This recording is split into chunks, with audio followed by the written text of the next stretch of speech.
On the 19th of July 1974, a Greek landing ship called Lesvos, formerly the USS Boone County, delivered part of a Greek army battalion to Cyprus.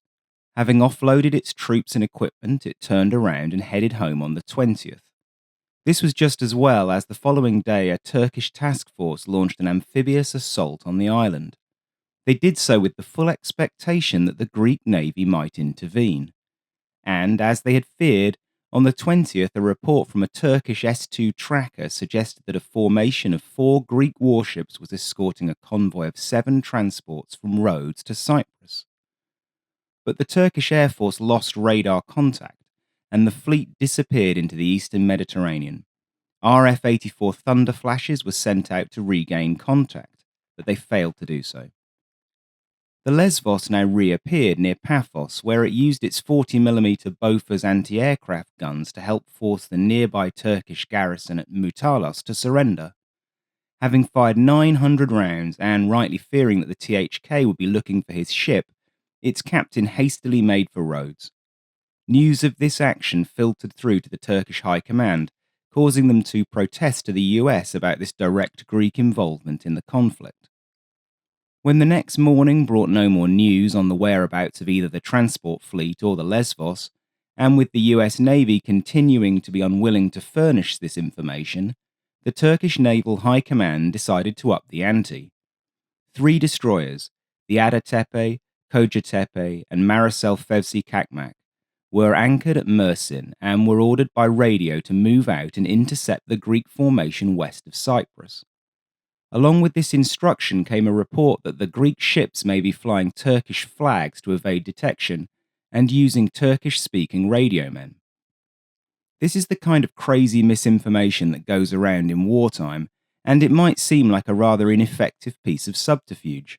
But since they were both NATO members, and thus the recipient of military aid, both sides were equipped with some of the 98 Gearing-class destroyers built by the US in World War II. Adatepe had begun life as the USS Forest Royal, Kocatepe was the USS Harwood, and Maricel Fevzi Kakmak the USS Charles H. Roane. Although laid down primarily as anti-aircraft destroyers, between 1960 and 1965 the gearings were altered to focus on anti-submarine warfare through the Fleet Rehabilitation and Modernization Program, or FRAM. Adatepe and Maricel Fevzi Kakmak had been upgraded to a standard called FRAM 1B, which removed one of the twin 5-inch gun turrets forward and all of the light anti-aircraft guns, while adding 2 triple Mark 32 torpedo launchers and an ASROC launcher. Kocatepe had the alternative FRAM 2 upgrade, which retained all 3 5-inch gun turrets but also removed the lighter weapons. Although they had lost some of the more impressive-seeming rapid-fire guns, the gearings remained decent combatants.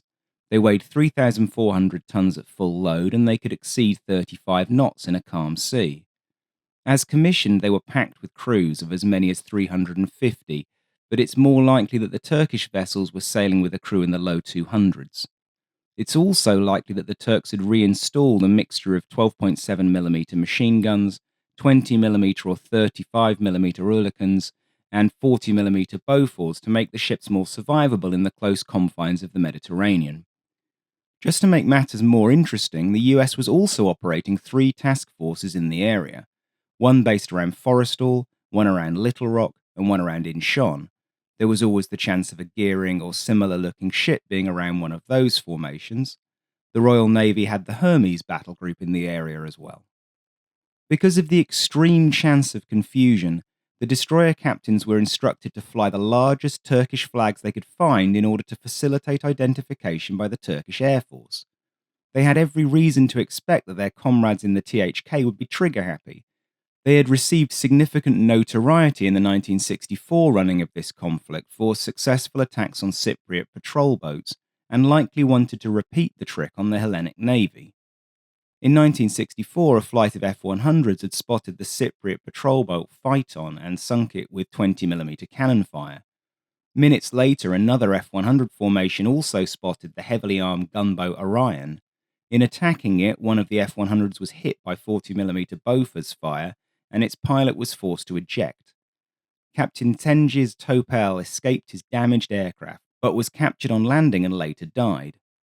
Later examination of his body suggested that he had been tortured to death, adding yet more reasons for the THK to want to take vengeance on any Greek or Cypriot ships it could find. Against this backdrop, the Turkish destroyers made best speed towards Cyprus. While they made their way southwest, the situation in the Turkish High Command was reaching a fever pitch. Despite their planes having found no trace of the supposed 11 Greek ships, they were now apparently seeing them everywhere. Their fears were realised when, at 1 p.m. on the 21st, the THK operated radar site at Anamur reported that they had 3 contacts on their scope, moving southwest at speed. Exhilarated by the chance to strike, a package of starfighters and Super Sabres was hastily directed to attack.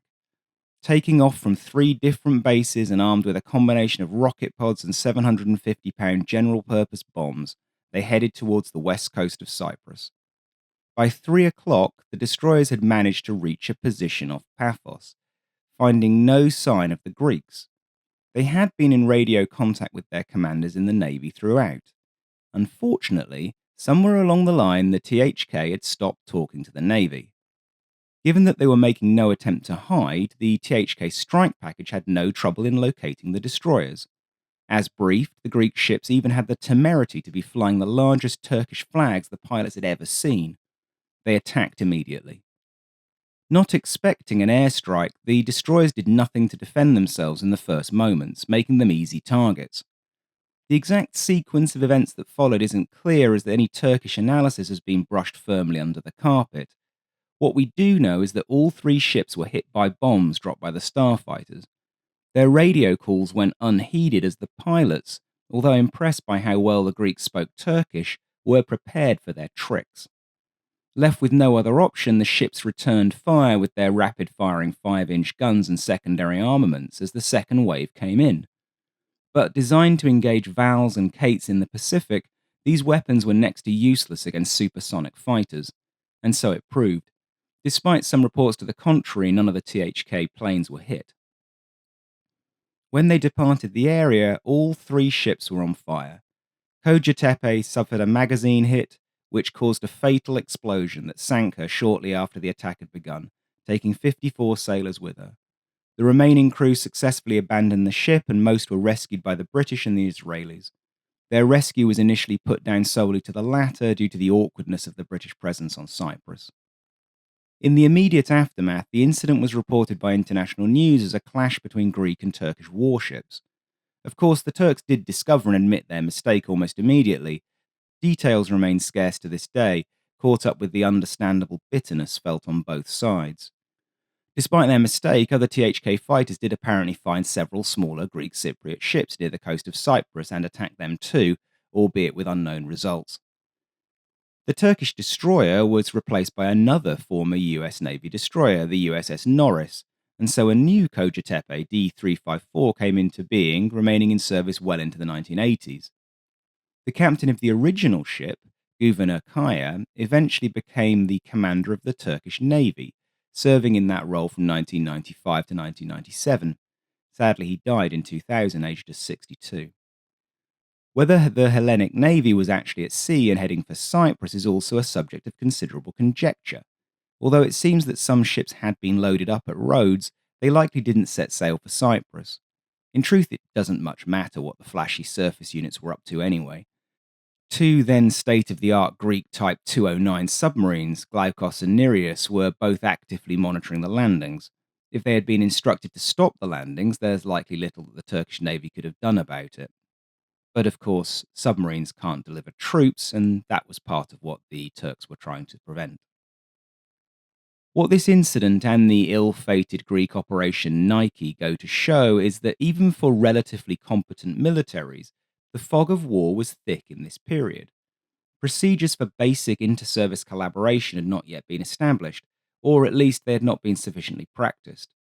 Given that we are talking about a NATO member in Turkey who had benefited from 20 years of training with the alliance and substantial deliveries of military hardware, it does make one wonder how effective NATO's defense of its southern front would have actually been against the Soviets in the early 1970s.